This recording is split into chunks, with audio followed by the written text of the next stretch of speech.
This is Eric Spoelstra of the Miami Heat. You're watching PhilippineNews.com.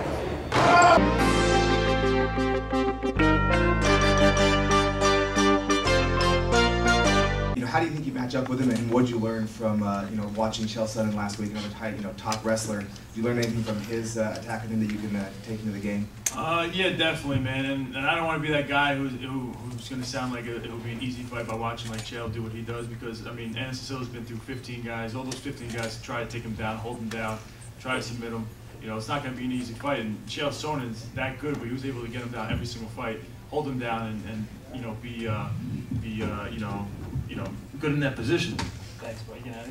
And so I follow that blueprint. I got the length with Anderson Silva too, so he's not going to be able to play outside too much on me. As soon as he comes in, my takedowns are pretty good. I'll get him down, and I think, I really do believe I can submit him and finish him. I really think I can. So we'll see. Dave, okay. Chris, the fight was a lot more one-sided than I think anyone here expected.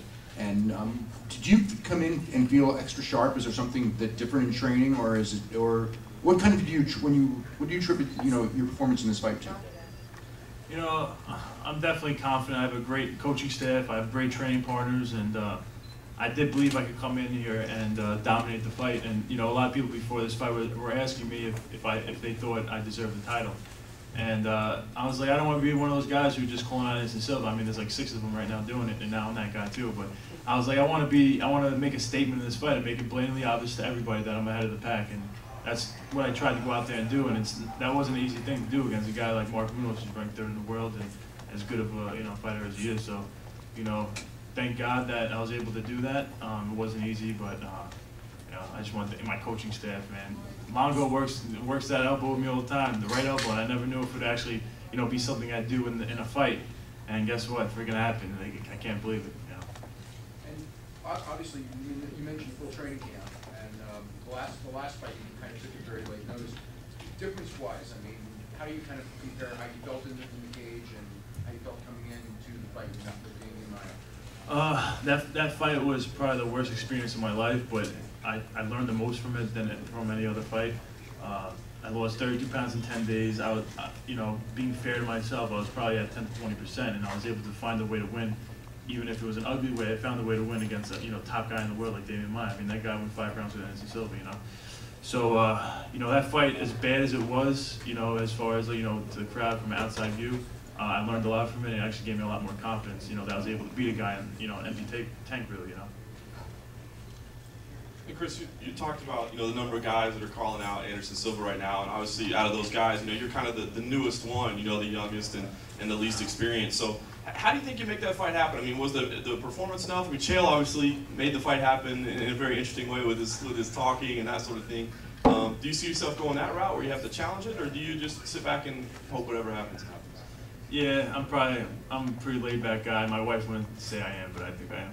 But I don't know. I'm not gonna be. Yeah, I'm not. I can't pull a Chael Sonnen. That guy's a gifted man on the mic. I can't even pretend to be like that guy.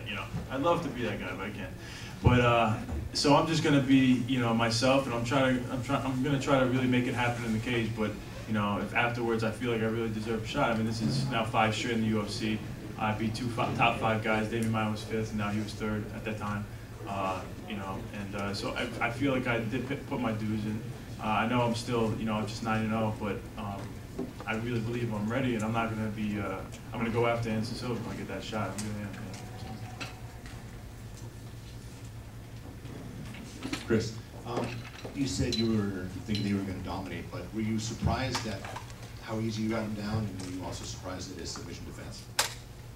I knew I'm pretty good with the takedown, timing guys coming in, and he winds up on his right hand. He's dangerous on his feet, and there was a bunch of different things I was going to be trying to do when he winds up, and one was a takedown, one was an elbow, one was a right hand, one was a left hook, So I ended up landing some takedowns off that.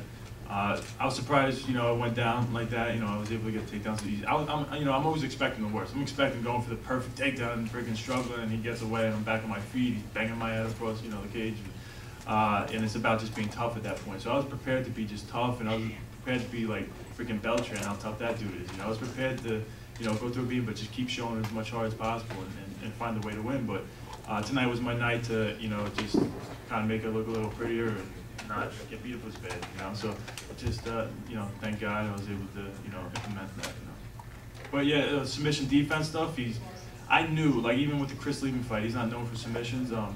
With the chokes, Munoz kind of respected the chokes a lot. He would go straight to his back to defend, which is actually a really good defense. So I worked a lot of different things with John Danaher, Matt Serra, that no-arm guillotine, the high-elbow guillotine where I step over the mount. I actually really almost had it at one point, and he stayed calm, and I don't know, I was a little off with it. I think I was a little high up on the arm, but I was still able to keep position. But definitely good submission defense from Mark Munoz because I had a lot of my good positions.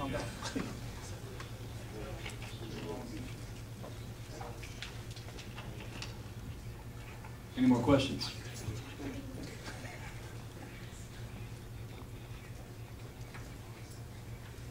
Okay. Thank you, everybody. Thank you.